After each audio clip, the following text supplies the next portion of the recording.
রামপুর। আর সেই গ্রামের হাটে ছিল এক চালাক ব্যবসায়ী রমেশ। সে এমন বুদ্ধি করে মানুষকে ঠকাতো, তাতে কেউ সহজে বুঝতেই পারতো না। আর সবাই ভাবতো সে খুব সৎ, কিন্তু আসলে চালাকি কি চিরদিন চলে? চলুন দেখা যাক তার শেষ পরিণতি কি হয়। এই যে আসুন আসুন, টাটকা টাটকা আম, মিষ্টি আম নিয়ে যান। 1 কেজি মাত্র 80 টাকা। রমেশ দাদা, এত দাম কেন? আরে দাদা, এই আম শহর থেকে এনেছি, একদম স্পেশাল, ওই জন্যই তো দাম বেশি। কাকু কাকু, আমাকে একটা আম দাও না। নাও নাও, কিন্তু টাকা দিতে হবে যে। হ্যাঁ, টাকা এনেছি তো, এই নাও।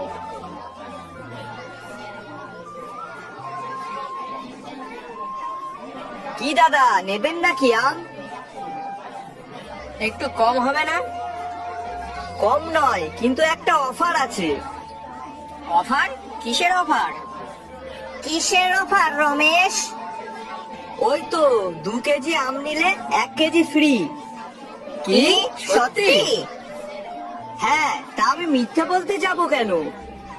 বাহ, এ তো তাহলে দারুণ অফার। হ্যাঁ, তাই তো দেখছি। আচ্ছা, আমাকে তাহলে 2 কেজি আম দাও।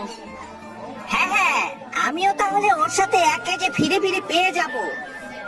আচ্ছা বেশ। যা ভেবেছিলাম সেটাই হচ্ছে। নাও নাও, ফ্রিতে খারাপ আম আরো নাও।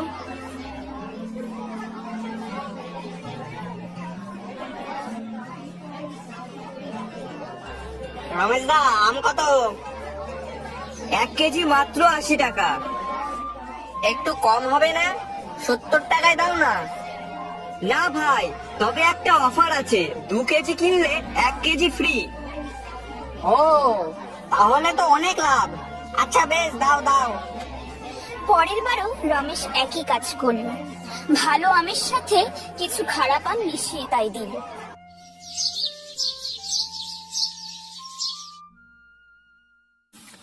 হ্যাঁ গো, আজ যে দেখছি পুরো ফাঁকা ঝুড়ি। আম কি তাহলে সব বিক্রি হয়ে গেছে? হ্যাঁ, সব আম বিক্রি হয়ে গেছে তাই। কিন্তু এত আম তুমি বিক্রি করলেই বা কি করে? ওই তো, বুদ্ধি করে সব আম বিক্রি করে এসেছি গিন্নি। বুদ্ধি করে? তা কি এমন বুদ্ধি করলে যে সব আম একেবারে বিক্রি হয়ে গেল? ওই তো, সবাইকে অফার দিলাম, বললাম 2 কিলো আম নিলে 1 কিলো ফ্রি, আর সেই শুনে সবাই আম নিতে ছুটে আসলো। ও আচ্ছা, বুঝলাম এবার। হ্যাঁ, কিন্তু ওর মধ্যে যে কিছু পচা আমও ছিল, সেগুলো কি করলে? ওই তো, ওগুলো ওর সঙ্গে বিক্রি করে দিয়েছি। সে কি, তা লোকজন কেউ কিছু বলেনি? আরে বাবা, বুঝতে পারলে তো, ভালো আমের সঙ্গে খারাপ আম মিশিয়ে দিয়েছি, কেউ বুঝতেই পারবে না। কিন্তু তুমি এইভাবে লোক ঠকাচ্ছই বা কেন? আরে এটা ব্যবসা, একটু চালাকি না করলে লাভ হবে কিভাবে? কিন্তু ভুল পথে টাকা এলে সেটা যে বেশি দিন টেকে না। ধুর, তুমি কিছু বোঝোই না, ওসব তুমি ছাড়ো তো। এই দেখো আমি কত টাকা রোজগার করেছি।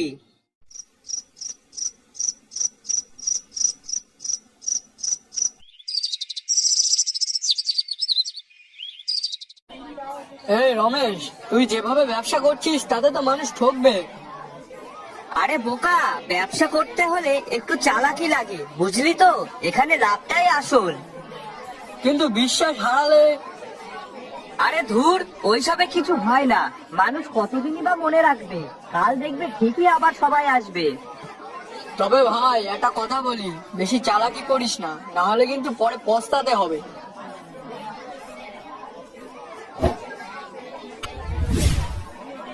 রমেশ দা, কালকে আমগুলো না তেমন একটা ভালো ছিল না। আরে আজকেরটা নাও, আজ স্পেশাল আছে। সত্যি তো? হ্যাঁ গো হ্যাঁ, বিশ্বাস যদি না হয় তাহলে এই নাও, একটা আম হাতে ধরেই দেখো না। এই বলে রমেশ একটা ভালো আম গোপালের হাতে ধরিয়ে দিল। আর সেটা নিয়ে গোপাল বুঝতে পারলো আজকের আমগুলো ভালো। কিন্তু রমেশ যে চালাকি করে তাকে একটা ভালো আম দিয়েছিল যাচাই করার জন্য, সেটা গোপাল বুঝতেই পারলো না। না, আজ তো মনে হচ্ছে আমগুলো বেশ ভালোই আছে, গন্ধটাও ভালোই বেরোচ্ছে। তা কি 2 কিলো দেবো নাকি 4 কিলো? না না, 2 কিলোই দাও।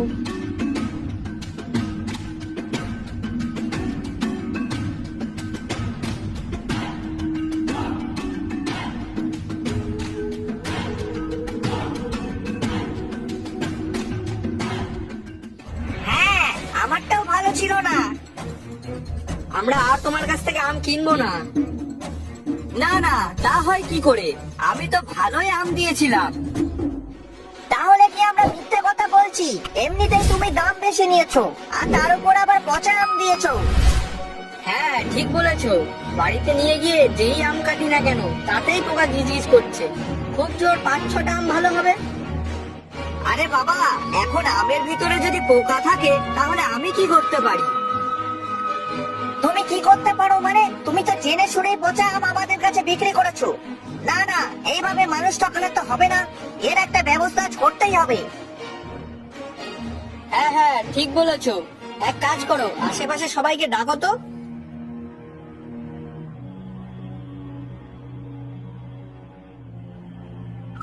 ছি রমেশ দা, তুমি এইভাবে মানুষটাকে নিজের ব্যবসা চালাচ্ছ? তুমি গতকাল বললে আমগুলো সব ভালো হবে, কিন্তু সেই আমের মধ্যেও তো অর্ধেকের বেশি পচা। আমাদের টাকা ফেরত দাও। আমাদের টাকা ফেরত দাও। হ্যাঁ হ্যাঁ, আমাদের টাকা ফেরত দাও। টাকা চাই, টাকা চাই, না হলে ধরে মারো সবাই। না না, আমি কিছু করিনি। তুমি এখনো মিথ্যে কথা বলছো।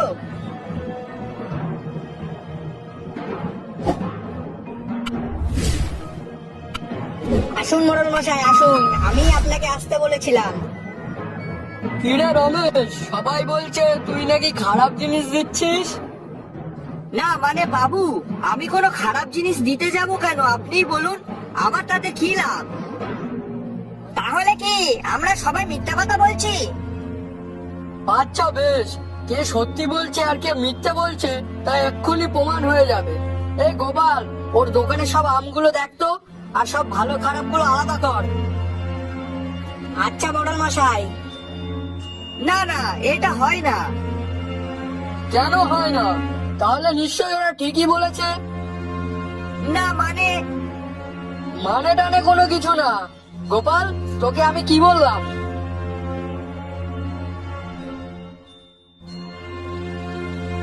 এই দেখুন মোড়ল মশাই, অর্ধেক আমি পচা। তুই তাহলে এতদিন সবাইকে ঠকিয়েছিস? কিরে রমেশ, এবার চুপ কেন?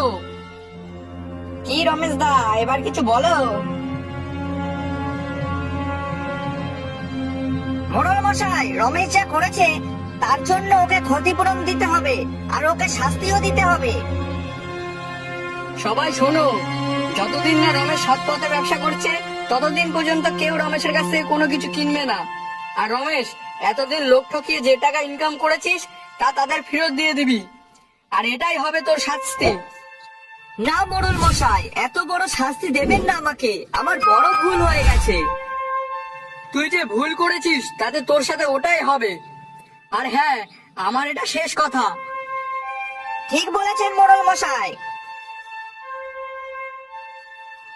আমি সব হারিয়ে ফেললাম রে। বলছিলাম রমেশ, চালাকি করে লাভ হয় কিন্তু সেটা টেকে না। হ্যাঁ বন্ধু, আমি ভুল বুঝতে পেরেছি। দেখ, যা হওয়ার তো হয়ে গেছে, পারলে এবার সৎ পথে ব্যবসাটা কর।